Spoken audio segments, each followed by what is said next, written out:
What's up mga pakapak dito sa Kanuyan sa tapat ng simbahan na yan. Ayan daanan galing Dapa papuntang barangay Don Paulino. Makikita nyo ang bahay na ito. Ito ang daanan papasok dito sa Cold Spring dito sa may Kanuyan. Kitang kita nyo naman mga pakapak, daanan pa lang napakaaliwalas na, at ito agad ang bubungad sa inyo mga pakapak. Tingnan nyo naman, napakaganda at napaka-aesthetic sa mata. Tingnan nyo naman mga pakapak, ulala.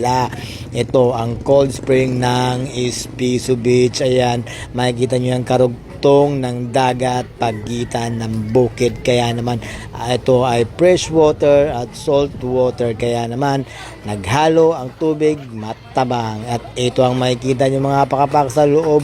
Isang napakalinis at napakaaliwalas na pwede nyong paliguan. Ayan, napaka-nature niyang tingnan.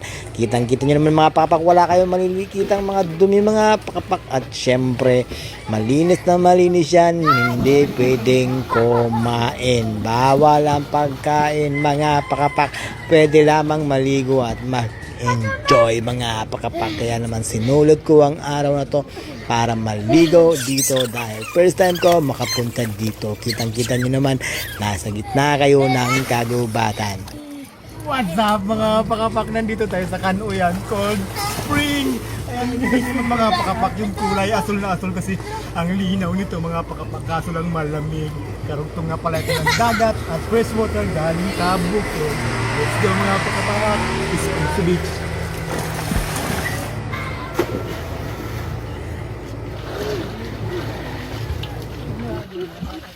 Ha? Ha?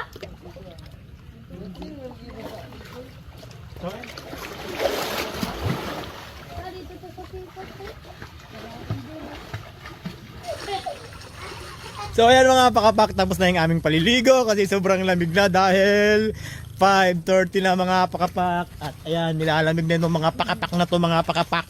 Uwi na tayo, bye bye, bye bye, bye bye, bye bye.